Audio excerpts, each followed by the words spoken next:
Kenashia speaks on her healing journey and her outlook for future marriage. Yeah. Be sure to like, comment, and subscribe. Do I ever plan on getting married? I think that it is in the cards for me, but I've worked too hard to settle. I've worked too hard to settle just for anything and anybody. I was born with a very great responsibility in breaking a lot of curses within my bloodline, and I have a duty, a responsibility, not only for my ancestors but my descendants. So I can't just settle for anything and anybody. The person that I end up with has to have worked through their own generational patternings and traumas as well. I'm not saying you gotta be perfect, but I'm not trying to raise no man. And that's the thing. Women, we're conditioned to feel unworthy until we have something or someone. And I'm at a liberation point in my life where I'm freed from all of that. You know, the conditioning of that to freeing our bloodlines. So we can't settle when it comes to relationships. But when you think about it, your partner plays a major role in your life, in everything in your life. You know, and forever is a long time. I know a lot of people, including myself, that stayed in relationships for the sake of being in a relationship, not being happy. And some of you may see in some of my videos that I've posted in the past where I was pregnant. And unfortunately, those pregnancies didn't go full term.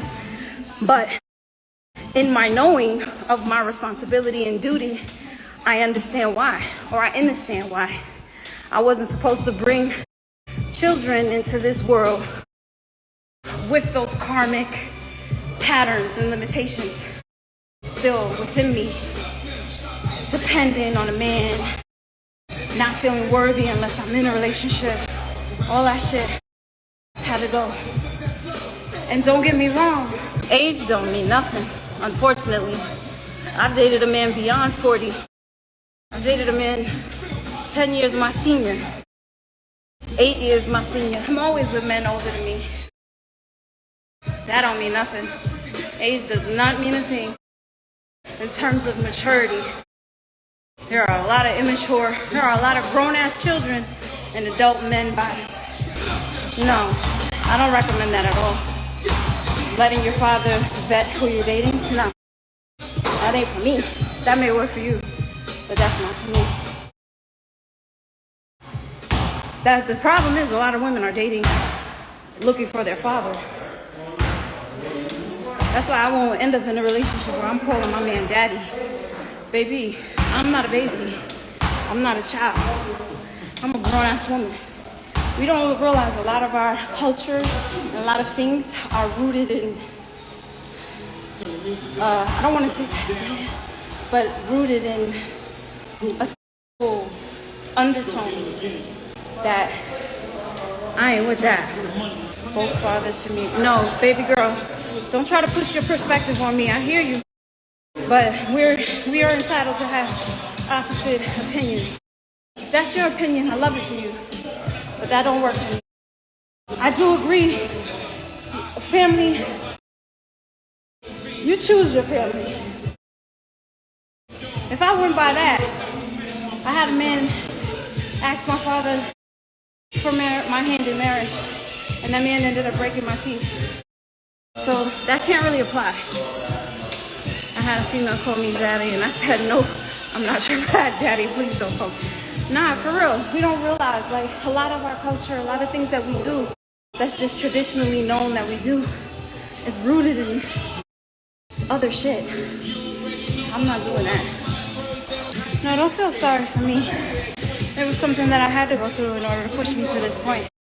Now, I wish my hard-headed ass ain't have to go through it because I felt it and knew it wasn't right. But sometimes that's what it takes, especially when you're an experiential learner. This is why I speak from place of experience. It's not just knowledge. You can read anything in a book. But when I speak, it's from a place of wisdom, lived experience. So I'm not mad about anything. And I never want anybody to feel sorry for me. Because even though I appreciate your sentiment, I had to go through that. I'm not looking for nobody to take care of me. I'm not looking for a man to be my daddy. I'm not looking for nobody to, if you have, great. But I'm very aware of my power and what happens when I get into a relationship with somebody and what we're able to create. And so these things, they're very important.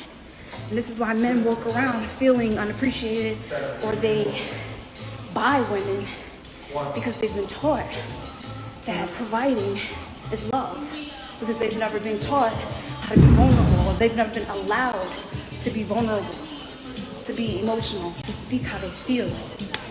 So it's like we're living in a very imbalanced society right now, where women are looking for this and then not recognizing that by giving your body away, you're giving away your energy. And if this is not a man who's, balanced with himself, he's going to be siphoning you, taking your energy, having you out here looking crazy, bringing you all kinds of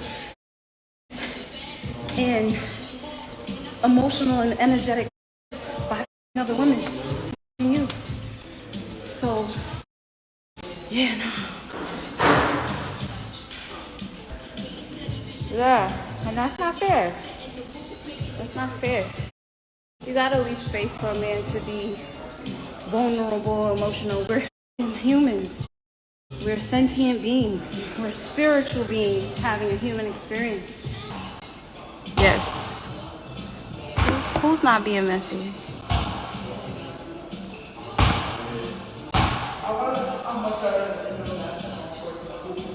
Shit. Do I recommend waist trainers? No.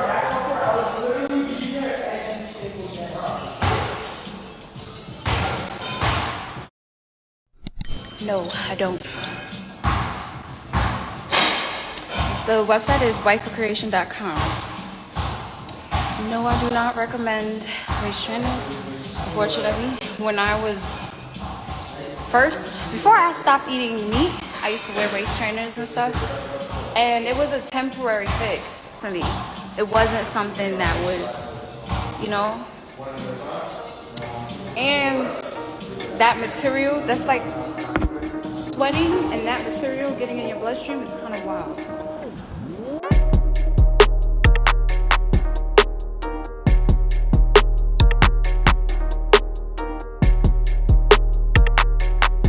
Thanks for tuning in to 9 Mag TV.